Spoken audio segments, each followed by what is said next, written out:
सोचिए, साल है 2026, तारीख 28 फरवरी। मध्य पूर्व का आसमान अचानक धधक उठता है। हर तरफ जमीन पर गिरती मिसाइलें और हवा में आग की लकीरें। वो छाया युद्ध जो दशकों से पर्दे के पीछे चल रहा था, वो अब सबके सामने आ गया था, पूरी दुनिया के। और ये जो मंजर है, ये मध्य इजराइल का है। एक ईरानी मिसाइल ने यहाँ सब कुछ तहस नहस कर दिया। लेकिन एक बात समझिए, ये सिर्फ एक हमले की तस्वीरें नहीं है। नहीं, ये तो बस आगाज है उस संघर्ष का जो पूरी दुनिया को अपनी चपेट में लेने वाला था। तो सवाल उठता है, सबसे बड़ा सवाल, कि आखिर हम यहाँ तक पहुँचे कैसे? ये जो सालों की दुश्मनी थी, वो अचानक एक खुली जंग में कैसे बदल गई? चलिए, आज इसी कहानी के पर्दे खोलते हैं, एक एक करके। तो सबसे पहले बात करते हैं उस चिंगारी की जिसने इस पूरे बारूद के ढेर में आग लगा दी। हाँ, हम बात कर रहे हैं 2026 के युद्ध की। तो हुआ ये कि 28 फरवरी की रात को अमेरिका और इजराइल ने मिलकर एक बहुत बड़ा, एक जबरदस्त हवाई हमला किया। और उनका निशाना एकदम साफ था। उन्हें ईरान के परमाणु कार्यक्रम को खत्म करना था और उसके सैन्य नेतृत्व को जड़ से उखाड़ फेंकना था। उस रात तेहरान और ईरान के कई दूसरे शहरों में सिर्फ धमाकों की गूंज थी। और फिर वो खबर आई जिसने पूरे के पूरे मिडिल ईस्ट को सन्न कर दिया। खबर ये थी कि इन हमलों में ईरान के supreme leader ayatollah Ali Khamenei मारे गए हैं। बस यही वो मोड़ था, वो टर्निंग पॉइंट जिसने हालात को पूरी तरह से बेकाबू कर दिया। ईरान का जवाब आने में देर नहीं लगी, और जब आया तो बहुत ताकतवर था। उन्होंने सिर्फ इजराइल पर ही मिसाइलें नहीं दागी, नहीं, बल्कि पूरे मध्य पूर्व में जितने भी अमेरिकी सैन्य ठिकाने थे, सबको निशाना बनाया। तो अब ये साफ था, ये एक सीधी जंग थी, और वो भी कई मोर्चों पर एक साथ। लेकिन देखिए, इतनी बड़ी दुश्मनी एक रात में तो पैदा नहीं होती। इसकी जड़ें बहुत गहरी हैं, पिछले 70 सालों के इतिहास में छिपी हुई हैं। तो चलिए जरा पीछे चलते हैं और अविश्वास के इस लंबे इतिहास पर एक नज़र डालते हैं।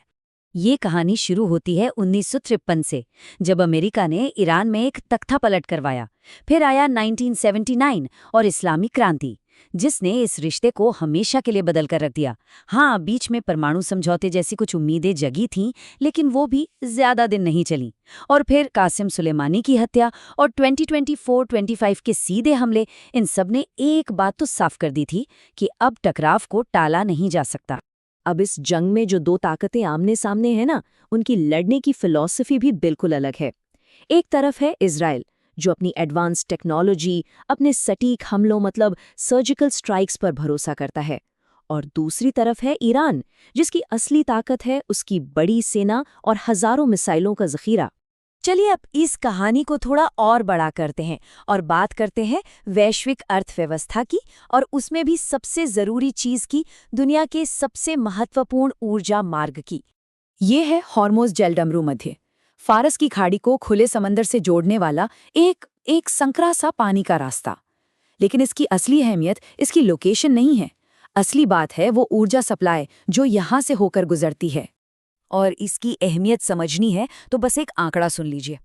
पूरी दुनिया में जितना भी तेल सप्लाई होता है ना, उसका 20%, सोचिए 20%, मतलब हर 5 में से 1 बैरल इसी अकेले रास्ते से गुजरता है। तो जाहिर है, जैसे ही ईरान ने धमकी दी कि वो इस रास्ते को बंद कर देगा, पूरी दुनिया के तेल बाजारों में हड़कंप मच गया। कच्चे तेल की कीमतें, अरे वो तो रातों रात आसमान पर पहुंच गईं, और पूरी दुनिया की अर्थव्यवस्था को एक बहुत तगड़ा झटका लगा। और देखिए, इस युद्ध का असर सिर्फ मिडिल ईस्ट तक ही नहीं रुका। नहीं, इसकी जो लहरें थीं वो पूरी दुनिया में महसूस की जाने लगी। जैसे जैसे लड़ाई बढ़ी, दोनों तरफ से एक दूसरे के एनर्जी इंफ्रास्ट्रक्चर को निशाना बनाया जाने लगा। एक तरह से जैसे को तैसा वाली बात हो गई। इजराइल ने ईरान के तेल डिपो पर हमला किया, तो जवाब में ईरान ने हाइफा में इजराइल की तेल रिफाइनरी को निशाना बना दिया। ये एक बहुत ही खतरनाक खेल शुरू हो गया था। और हर जंग की तरह इसकी भी एक बहुत भारी, एक मानवीय कीमत चुकानी पड़ी। लड़ाई के शुरुआती दिनों में ही ईरान में 200 से ज्यादा लोगों की मौत हुई और इजराइल में करीब 2 दर्जन जानें गईं। हजारों लोग तो घायल थे। इस संकट का सीधा असर भारत जैसे दूर बैठे देशों पर भी पड़ा। सोचिए, भारत का लगभग 40% कच्चा तेल और 54% एलएनजी गैस इसी एक रास्ते से होर्मुज जल डमरू मध्य से होकर आता है, तो जाहिर है इस रास्ते में जरा सी भी रुकावट का मतलब भारत की ऊर्जा सुरक्षा पर सीधा खतरा है। अब दुनिया ने भी इस पर रिएक्ट करना शुरू किया। जो अंतर्राष्ट्रीय ऊर्जा एजेंसी है, उसने कीमतों को कंट्रोल करने के लिए 40 करोड़ बैरल तेल अपने इमरजेंसी रिजर्व से निकाला। लेकिन दूसरी तरफ कतर ने साफ कर दिया कि उसके गैस प्लांट को जो नुकसान हुआ है, उसे ठीक करने में 3 से 5 साल लगेंगे। दुनिया भर के नेता शांति की अपील तो कर रहे थे, लेकिन कोई भी सीधे तौर पर इस आग में कूदना नहीं चाहता था। और अब ये संकट हमें एक ऐसे भविष्य की ओर ले जा रहा है जो बहुत अनिश्चित है, और इसके जो नतीजे होंगे ना, वो शायद बेहद हैरान करने वाले, यहाँ तक कि विडंबनापूर्ण भी हो सकते हैं। इस पर एक्सपर्ट्स का एक बड़ा दिलचस्प नजरिया है। उनका मानना है कि, और ये बड़ी विडंबना है, कि तेल पर कंट्रोल के लिए शुरू हुई ये लड़ाई शायद दुनिया को तेल से और दूर ले जाएगी, मतलब नवीकरणीय ऊर्जा की तरफ और भी तेजी से। क्योंकि अब सबको साफ साफ दिखने लगा है कि तेल पर निर्भर ये पूरा सिस्टम कितना ज्यादा नाजुक है। तो देखिए, सबसे जरूरी बात यह है कि दुनिया बदल रही है। हम एक ऐसे दौर में एंटर कर रहे हैं जहां तेल की जियोपॉलिटिक्स की जगह एनर्जी ट्रांजिशन की जियोपॉलिटिक्स ले रही है।